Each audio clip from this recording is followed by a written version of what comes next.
इसके पहले हम आप लोगों ने विट्ठल पंथ के कथा श्रवण करी। विट्ठल पंथ के ही ये बड़े मने पुत्र हैं। पहले हैं निवृत्तिनाथ, उनसे छोटे हैं ज्ञानेश्वर जी। ये ज्ञानेश्वर जिनका चरित्र चल रहा है उन्हीं की। इनका जन्म संवत 1332 में भद्र कृष्ण अष्टमी को मध्य रात्रि में हुआ। जब ये 5 वर्ष के थे तभी इनके माता पिता धर्म मर्यादा की रक्षा के लिए त्रिवेणी संगम में अपने शरीर को इन्होंने विसर्जित कर दिया था, क्योंकि ये सन्यासी से फिर गृहस्थ जीवन में आ गए थे। तो लोगों ने इसका विरोध किया और उसका प्रायश्चित भी यही बताया कि अपने जीवन को समाप्त कर देने से ही इसका प्रायश्चित होगा। इसलिए अपने इन 3 लड़कों और एक पुत्री को छोड़ करके ये त्रिवेणी संगम में जा करके अपने शरीर को वहाँ पर विसर्जित कर देते हैं गंगा जी में।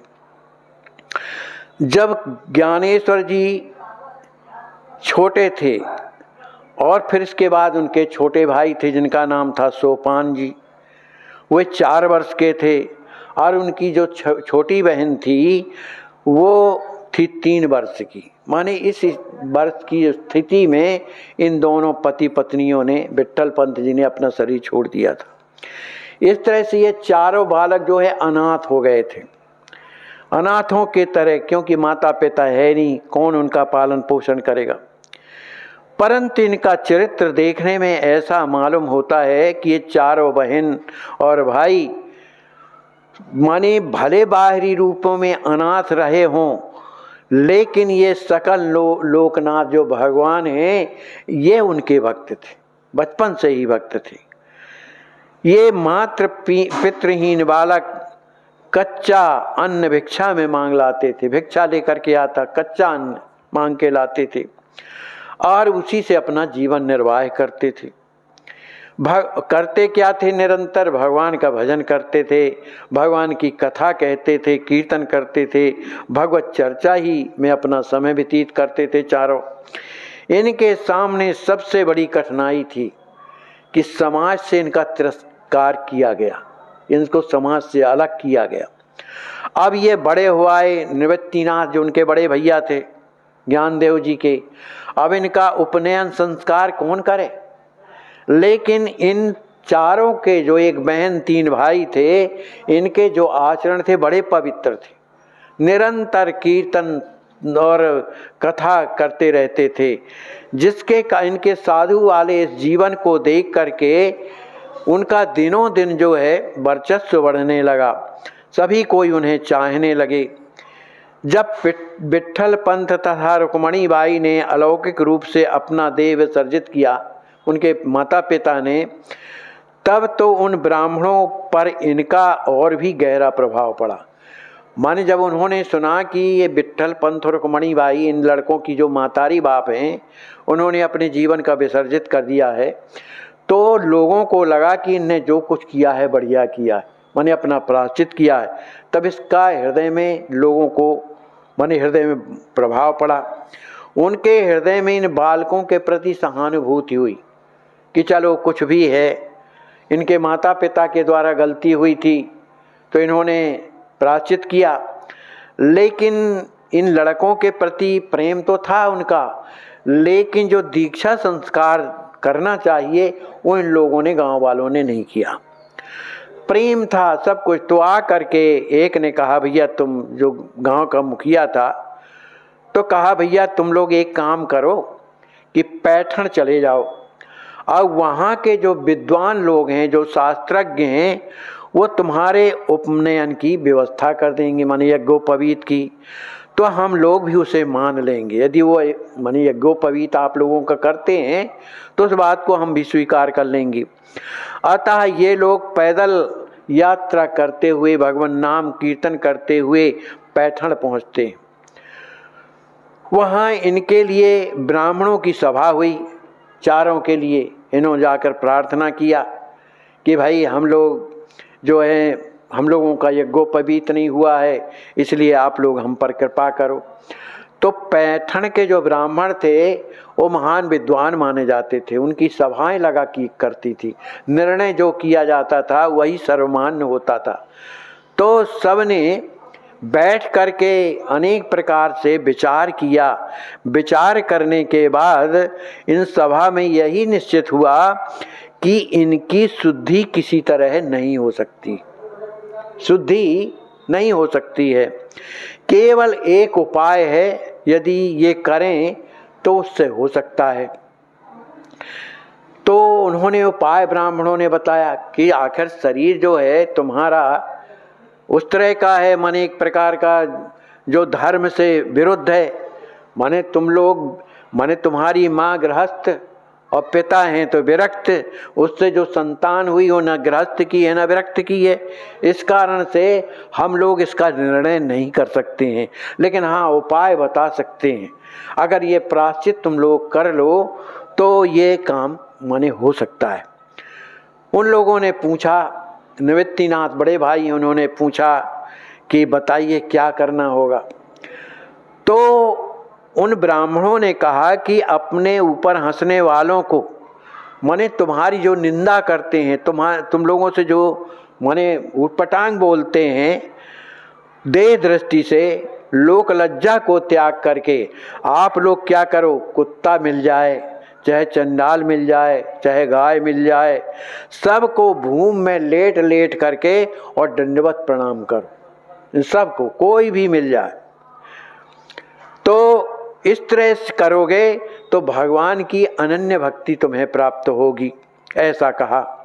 इस निर्णय को सुनकर के तीनों भाई, दो भाई तो प्रसन्न हुए, लेकिन जो जिनका नाम था ज्ञानेश्वर, उन्होंने प्रार्थना किया हाथ जोड़ करके इन ब्राह्मणों से कि आप जो हमें आज्ञा दे रहे हैं वो हम आपकी बात को मानते हैं, मानी अच्छी बात है, आनंद की बात है, हम लोग करेंगे, लेकिन आप जो वहाँ तो करेंगे। लेकिन उन्होंने ये कहा कि ये आप लोग जो कह रहे हैं ये समय वाली बात है, हम लोग तो आए थे कि आप हम लोगों को तत्काल निर्णय दीजिए, तो इसमें समय लग सकता है, पर कोई बात नहीं है, आप लोगों की आज्ञा है तो हम स्वीकार करते हैं। अब इसके भाई जो मुक्ताबाई थी और उनके जो सोपान देव वो भाई थे, इनको बड़ी प्रसन्नता हुई, तो बहुत अच्छी बात है, सबको प्रणाम करना है, दंडवत करना है, तो ये तो सिए राम में सब जग जानी, करूँ प्रणाम जोर जो पानी, उनको प्रणाम करना है। उन्होंने स्वीकार कर लिया। लेकिन ज्ञान देव को कुछ लगा कि अभी निर्णय ठीक, मन ही मन बोले कि ठीक नहीं हुआ। अब वहाँ पर चारों लोग खड़े थे, तीन भाई एक बहन। तो कुछ दुष्ट अचानक आ ही जाते हैं, दुष्ट सब जगह आज से नहीं है, पहले ही से वहाँ पर पहुँच जाते हैं और इन चारों से छेड़छाड़ करते हैं। ज्ञानदेव से किसी ने पूछा, ज्ञानदेव थे, तो उन्होंने कहा आपका नाम तो ज्ञानदेव है, तो ज्ञान आपको तो है ही, है ना। तो उनके पास में एक भैंसा खड़ा था, भैंसा। तो उसकी ओर संकेत करते हुए एक आदमी ने कहा कि यहाँ तो यही माने ज्ञानदेव है, माने ये जो भैंसा है ये ज्ञान है, ज्ञानदेव आप मानते हैं इसको?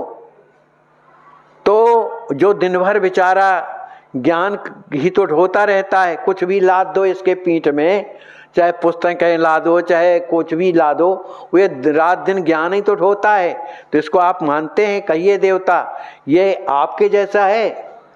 तो ज्ञानदेव जी ने कहा हाँ हाँ बिल्कुल सही बात है, ये मेरे ही जैसा है, जैसा मैं हूँ वैसा ये ही, इसमें कोई संदेह नहीं।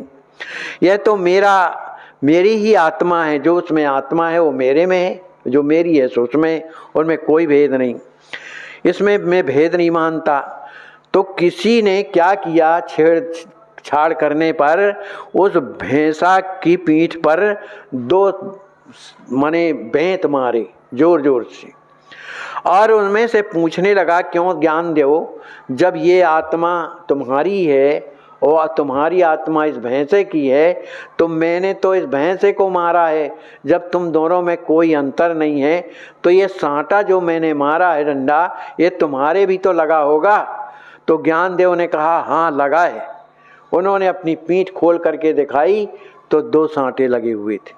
अब लोगों को लगा कि अरे भाई ये तो वास्तव में उस तरह का है, लेकिन फिर भी दुष्ट नहीं मानते। एक बोला कि जब तुम इसको भी अपनी आत्मा मानते हो और तुम ज्ञानी तो है हो, मने ही हो, तो क्या इस भैंसा को भी ज्ञानी मानते हो? कहा हाँ। कहा तो इसके द्वारा वेद मंत्रोच्चारण करवाओ, ये भैंसा के द्वारा। तो ज्ञान देव जी ने भैंसा के पीठ में हाथ रखा और कहा भैया बोलो। तो वो भैंसा बड़े जोर से ओम बोलता है और ओम बोलने के बाद उसने कई वेद मंत्रों को सुनाया। उस भैंसे ने कई वेद मंत्रों का पाठ किया। इस चमत्कार को देख करके जो पैठण के विद्वान थे चकित हो गए कि ये लोग साधारण नहीं हैं, है ना। तब उन्होंने अब जाना ये साधारण मनुष्य नहीं है, कोई महात्मा है ये लोग। एक दिन एक ब्राह्मण के घर में श्राद्ध के अवसर पर ज्ञानेश्वर ने ध्यान करके, भोज भंडारा श्राद्ध का समय था, तो इनको भी कह दिया कि भैया तुम लोग भी पाओ। तो ज्ञानेश्वर जब उधर जाते हैं श्राद्ध पाने के लिए, तो उन्होंने जिनके नाम से उस श्राद्ध की जा रही थी वो पितरों के द्वारा, पितरों के लिए, उन्होंने उन्हीं पितरों के लिए कहा आगंतव्यम। ऐसा है जब कहा तो जितने पितर थे सब सशरीर आने लगे वहाँ पर। अब जब सशरीर आए तो उन्हें भोजन कराया गया। इस प्रकार से उनकी अद्भुत सामर्थ्य को देख करके पैठण के लोग इन पर मने प्रसन्न हो गए और इनके पास आ करके इनके भगवान कीर्तन और कथा को श्रवण करते थे। उनमें से ज्ञानदेव जी माने जो उनके बड़े भाई थे निमित्तिनाथ, वो कथा भी कहते थे, ये सब कीर्तन करते थे। तो पैठण के लोग आकर के कीर्तन भी करते थे और कथा सुनते थे। धर्मज्ञ ब्राह्मणों ने इनकी बड़ी नम्रता और इनके ऊपर माने भगवान की कृपा है ऐसा मान करके कि इन्होंने भगवान के नाम पर भरोसा किया है, नाम कीर्तन करते हैं, इस बात को लेकर के उन्होंने एक शुद्धि पत्र लिख दिया कि ये जितने भी हैं ये शुद्ध हैं, इनमें कोई माने ऐसी अशुद्धि नहीं है, माने समाज में लेने योग्य हैं, ये तो पूजनीय है, वंदनीय है, ऐसा पत्र लिख के दे दिया। इसके बाद कुछ काल तक चारों भाई बहन पैठण में रहे। वहाँ के लोगों, भाई लोगों को और भी लोगों को सुंदर कीर्तन सुनाते थे, कथा सुनाते थे। फिर ये लोग वहाँ से गोदावरी में स्नान करके और वहीं गोदावरी के किनारे रह करके भगवान की चर्चा करते थे, भगवान का कीर्तन करते थे, पुराणों का पठन पाठन करते थे। पैठण वासियों को भगवत भक्ति का मार्ग दिखाते रहते थे, भक्ति मार्ग का मार्ग प्रशस्त करते थे। वहाँ रहते हुए ही ज्ञानेश्वर ने मच्छकंद्राचार्य का भाष्य, श्रीमद् भागवत, योग वशिष्ठ आदि ग्रंथ देख डाले। वहाँ रह करके ग्रंथों का उन्होंने अध्ययन किया। जो ग्रंथ लिखे उनकी भूमिका भी वहीं तैयार कर ली। माने उनकी बुद्धि इतनी कुशाग्र थी कि जो भी ग्रंथ एक बार पढ़ लेते थे सब उन्हें याद हो जाता था, है ना। इस प्रकार कुछ काल तक पैठण वासियों को अपना सत्संग देने के बाद ज्ञानेश्वर आदि ने ब्राह्मणों का दिया हुआ है शुद्ध पत्र लेकर के आले नामक स्थान से होते नेवा में पहुँचते, जहाँ के रहने वाले थे, नेवा पहुँचते। इसी नेवा में ज्ञानेश्वरी महाराज ने गीता का ज्ञानेश्वरी भाष्य किया, जिसे सच्चिदानंद ने लिखा। नेवा से में कुछ काल के लिए ज्ञानेश्वर आदि आलंदी चले गए। वहाँ के लोगों ने इस बार बड़े आदर भाव से के साथ इनका स्वागत किया। फिर जब ज्ञानेश्वर महाराज अपने भाई बहनों के सहित नेवा में लौट आए, तब उन्होंने सद्गुरु श्री निवृत्तनाथ के सामने गीता का स्वानुभूत भाष्य कहना शुरू किया। माने जो ज्ञानदेव जी थे उन्होंने निवृत्तिनाथ के सामने गीता का स्वानुभाव भाष्य माने गीता पर भाष्य उन्होंने लिखा। उस समय निवृत्तिनाथ 17 वर्ष के थे, उस समय उनकी आयु। ज्ञानदेव जी 15 वर्ष के थे, सोपान देव 13 वर्ष के थे, मुक्ताबाई 11 वर्ष की थी। ज्ञानेश्वर महाराज ने अपने इस बाल जीवन में जो जो चमत्कार दिखाए, उनमें सबसे बढ़कर के चमत्कार तो यह है कि जो उन्होंने ज्ञानेश्वरी ग्रंथ लिखा, माने गीता पर उन्होंने ज्ञानेश्वरी ग्रंथ लिखा, जिसे उन्होंने केवल 15 वर्ष की अवस्था में उन्होंने लिखा था। संवत 1347 में यह ज्ञानेश्वरी ग्रंथ पूर्ण हुआ, इतने समय पर पूर्ण हुआ। इसके बाद ज्ञानेश्वर जी ने तीर्थ यात्रा प्रारंभ की। यात्रा में उनके साथ में निवृत्तिनाथ, माने वो अपने बड़े भाई को, निवृत्तिनाथ को ही गुरु मानते थे, माने ज्ञानेश्वर जी। तो यात्रा में उनके जो गुरु निवृत्तिनाथ, सोपान देव, मुक्ताबाई और भी साथ में। कहते हैं कि इस यात्रा में विसेवा खेचर, गोरा कुम्हार, चोखा मेला, नरहरि सुनार, अन्य अनेक संत भी साथ में थे। सबसे पहले ज्ञानेश्वर महाराज पंढरपुर जाते हैं अपने सभी के साथ में, जहां उन्हें श्री विट्ठल भगवान के दर्शन हुए तथा परम विट्ठल भक्त श्री नामदेव जी से भेंट हुई। वहीं पर रहते थे पंढरपुर में, नामदेव जी से भेंट होती है। तत्पश्चात नामदेव जी को भी साथ लेकर ज्ञानेश्वर महाराज ने अनेक स्थानों में अपने ज्ञान उपदेश द्वारा असंख्य मनुष्यों का उद्धार किया। फिर इसके बाद उज्जैन, प्रयाग, काशी, गया, अयोध्या, गोकुल, वृंदावन, द्वारका, गिरनार आदि तीर्थ स्थानों का भ्रमण किया। तदंतर वे सब संतों के साथ पंढरपुर लौट आए। अब पैठण आदि स्थानों में ज्ञानेश्वर महाराज ने जो अद्भुत अद्भुत चमत्कार दिखाए, भैंसा से वेद पढ़वा दिया, है ना, उनके कारण इन चारों भाई और बहन का यश सर्वत्र फैल गया। सब दिशाओं से आर्त जिज्ञास अर्थार्थी ज्ञानी सब प्रकार के भगवत भक्त, योगी, यति, साधक आदि इनके दर्शनों के लिए और आने लगे। कुल 21 वर्ष, जब निवृत्तिनाथ 21 वर्ष के हुए, सबसे बड़े भाई हैं, 21 वर्ष 3 मास 5 दिन की अवस्था में अर्थात संवत 1353 मार्गशीर्ष कृष्ण त्रयोदशी को ज्ञानेश्वर महाराज ने जीवित समाधि ली। ज्ञानेश्वर महाराज ने जीवित समाधि ली।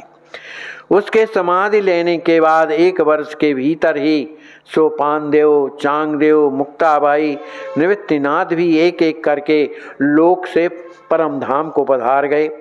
श्री ज्ञानेश्वर महाराज के 4 ग्रंथ बहुत प्रसिद्ध हैं। भगवार्थ दीपिका, ज्ञानेश्वरी, अमृता अनुभव, हरिपाठ, अभंग, चांगदेव, पासाठी। इनके अतिरिक्त उन्होंने योग वशिष्ठ पर एक अभ्रंग वृत्ति की टीका भी की है, पर अभी तक वह उपलब्ध नहीं हुई है। बोलिए श्री ज्ञानेश्वर भगवान की जय। श्री सीताराम जी महाराज की जय। जय जय सीताराम। सीताराम सीताराम सीताराम जय सीताराम।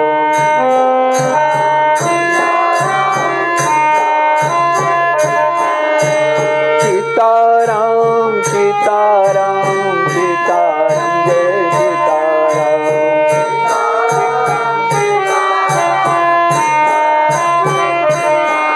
तुम सीताराम सीताराम